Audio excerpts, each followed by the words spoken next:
Hello everyone, Thersites the Historian here. So we just had the 2018 midterms. Going into these midterms, many people were saying that these would be the most important midterm elections of our lifetime. But the results ended up being somewhat different than what we were promised. People on the left mostly were talking about a blue wave, and then Trump and his supporters were talking about a red tsunami. But we ended up with something that was actually a lot more complex.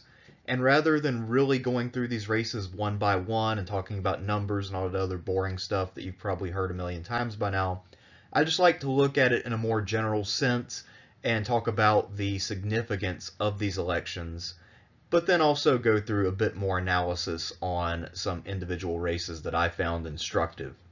So let's begin at the top by just looking at some of the general trends that I see at play and give you some of my general impressions of what happened. So for me, one of the big questions going into this midterm, and one that I have not resolved at all, is will the neoliberal Democrats survive, or will they figure out that they're no longer welcome in the party and have the party move in a different direction? The results from this year were pretty ambivalent. There were some neoliberals who got destroyed, but there were also some who were elected for the first time into the House.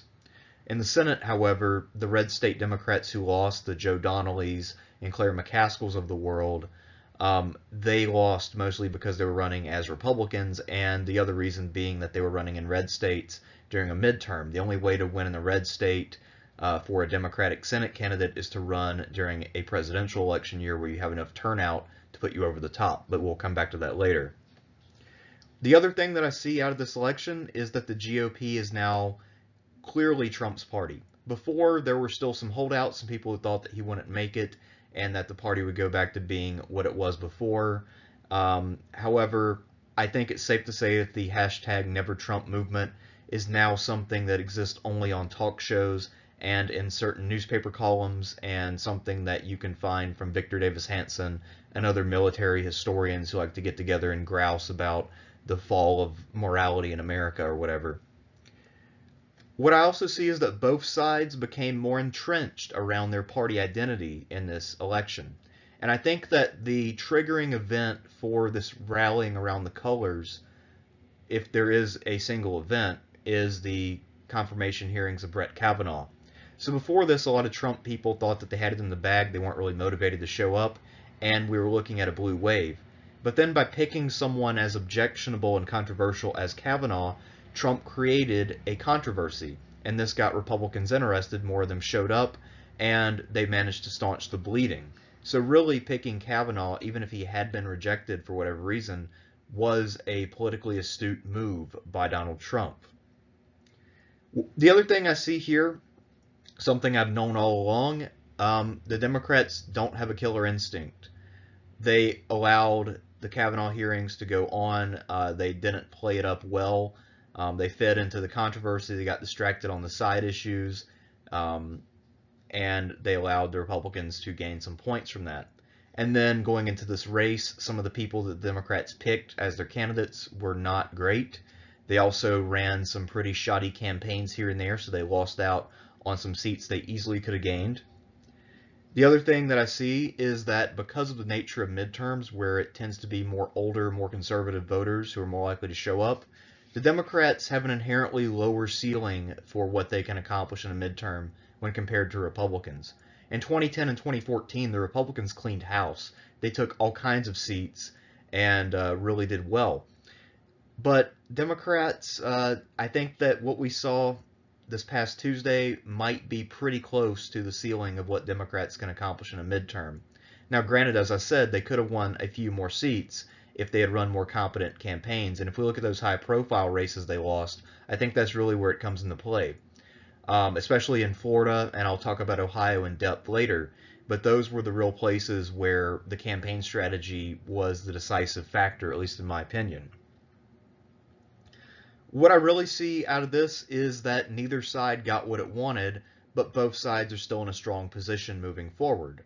If we look toward 2020, that is really where both parties are putting all their eggs. And we'll really only know who won the 2018 election based on what happens in 2020. And a lot of that will depend on what they do, how they position themselves, and what they do or don't accomplish in the next 2 years. For Trump, I think that the narrative that this election was mostly a referendum on him is largely correct, even if it is a bit simplistic to put it that way. He neither won nor lost. He did lose the House, which is obviously an institutional loss that is not great for him. They also lost some governorships, which means that when the lines are redrawn in 2020, Democrats can undo some of the gerrymandering that has made the House mostly Republican for the last decade. And the other thing is that he has already said very openly in a press conference that he plans to blame the Democrats for everything. If they don't go along with any of his stuff, if there's ever a slowdown of any kind, he's blaming the Democrats. And his wet dream is for Nancy Pelosi to become Speaker again because she's such a polarizing, incompetent, and easily hated figure. Also, what the Democrats do in the House, whether they choose Pelosi and then what strategy they employ, whether they actually push for something, just resist Trump, or try to work in a bipartisan fashion, which of those three courses they take will really dictate how they do later on. And it's not entirely predictable which course is the correct course of action. If I were in charge, I would say push for your own agenda. Get people talking about progressive priorities. But if Pelosi's Speaker, I think we can safely say there's a 0% chance that will be the strategy. If the Democrats will probably try to present themselves as the reasonable ones and compete with Trump to be the good guy, and then make the other person the unreasonable one. That's probably what will happen because all of these septuagenarian neoliberal types are obsessed with this idea that what people really want is to see the two parties sit down, shake hands, and cut deals that are terrible for everyone. The other thing I noticed is that the polls seem to be back on track in terms of their predictive abilities. Now, I mentioned both parties made predictions that were a little bit ridiculous, but most of the polls and most of what Nate Silver had to say was spot on. Democrats won about the expected number of seats. Maybe they underperformed by a little bit, but basically they were on course. They lost 4 seats in the Senate. They were defending 26. The Republicans only had to defend 9. Not terribly surprising there. So, maybe the polls are back as a legitimate and reliable source of information, but I guess, we'll have to see that happen again in the general election for people's trust to be fully restored. The other sort of subcategory of things I want to talk about is what this election means for progressives.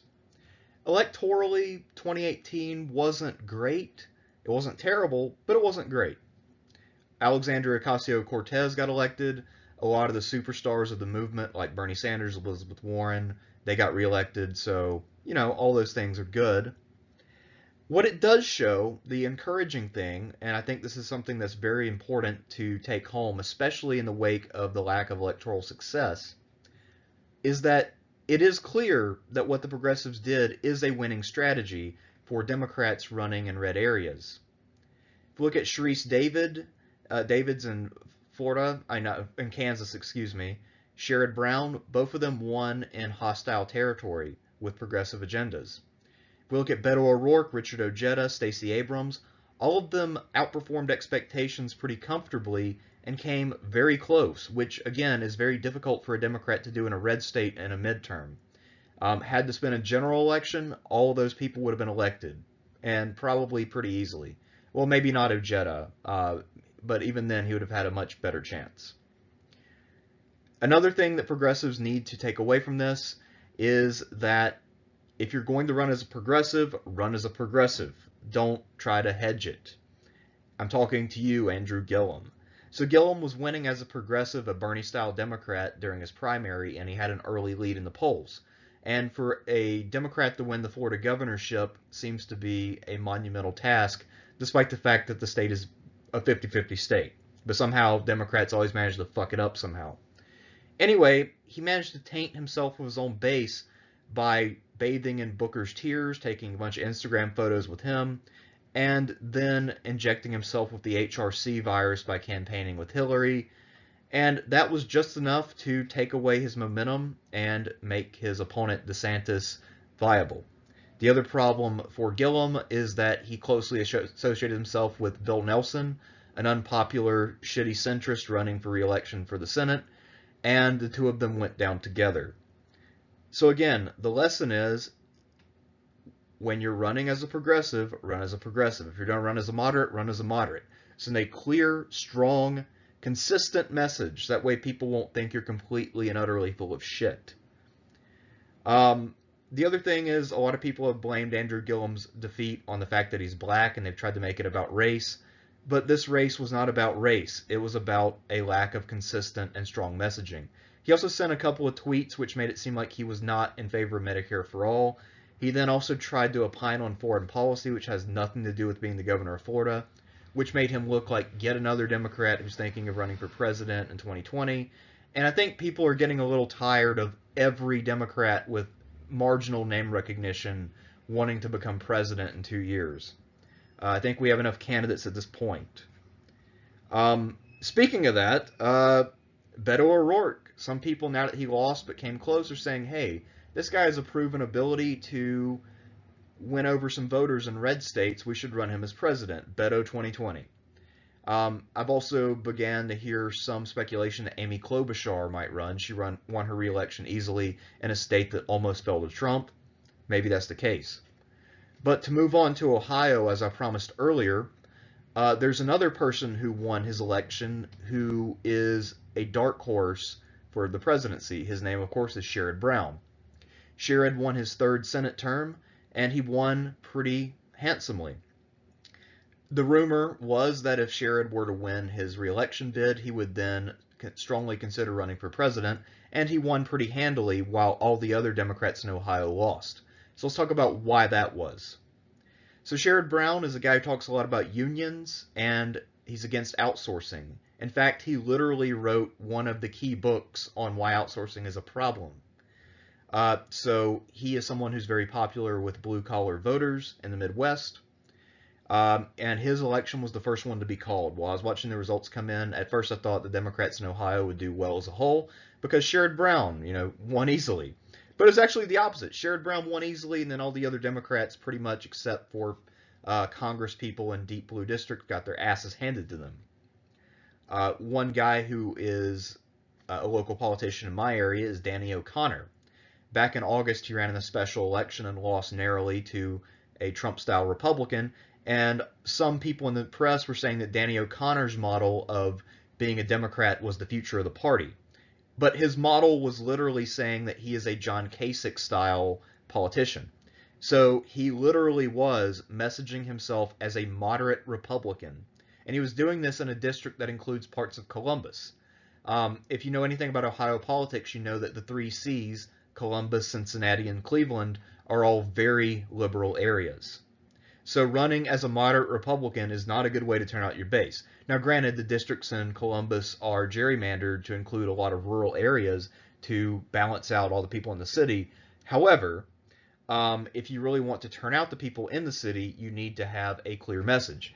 And a strong economic message will appeal to some voters who might otherwise vote Republican. You can peel off enough of Trump's voters to have a chance, because a lot of them did not vote on race. A lot of them voted on economic insecurity.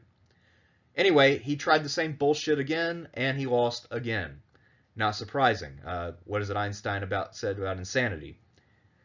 Anyway, one thing that's very clear at this point is that after 2016, when the Republicans have become the party of Trump, Kasich is no longer the GOP model for success, and of course he was never the Democratic model. He's a Republican governor. He governs as a Republican very clearly, even if he is more on the moderate side than the conservative side. But at any rate, trying to run as a Kasich-style Democrat is an oxymoron. It doesn't make sense. It's not going to attract any votes. The other person who really disappointed me in this race, actually more than the others, is someone I actually like, Richard Cordray. Now, Richard Cordray is someone who has been involved in public service since the middle to late 70s, and he has done quite a few good things in recent years. He has a strong record of prosecuting banks as the Attorney General in Ohio. He served in that capacity from 2008 to 2010, and he also was the first head of the Consumer Financial Protection Bureau from 2012 to 2017. Elizabeth Warren wasn't allowed to do it because the Republicans objected, but Cordray was able to get confirmed, and he did some decent work on behalf of the American people. But then he decides to run for governor. If you know anything about Richard Cordray's history, he's someone who has been highly unsuccessful as a candidate. Like with Hillary Clinton, how she had a pretty good resume, but she just sucks at electoral politics. There's also some corruption issues with Hillary, but we won't go into that for now. Suffice to say for now that she has no political instincts and she's not a natural politician. Well, Richard Cordray makes her look like a political genius. He is the worst politician I have ever seen. So his campaign messaging from the summer up until October, he ran ads of him helping an old lady across the street and helping her put groceries in her car. And he labeled himself as nice but tough. And he vaguely mentioned, yeah, I stood up to Wall Street once. And then he ran another ad against Mike DeWine, calling him, of all things, a career politician. Now I want you to let that sink in. Richard Cordray has either been in office or been running for office very consistently since the middle to late 70s. He's a career politician. So he and DeWine, I think, are about the same age. They're both career politicians. The difference is DeWine has actually won elections. Cordray's voting election record, I think, is something like 2 and about 12. He's lost almost every race he's ever been in. So his goal in life clearly has been to be a career politician. He just hasn't been successful at it. So when he runs against DeWine in that way, it makes him look like a whiny little bitch. Because he's basically criticizing DeWine for being what he wanted to be and couldn't be. So that didn't go over well. And then finally, he would start sprinkling in ads, sort of throwing them against the wall to see what would stick this whole time, about how DeWine was blocking overtime pay when he was Attorney General and how he also blocked Medicare expansion. That's along the right track, but those were the minority of his ads. Most of his ads were the career politician ad and the ad about him being nice but tough.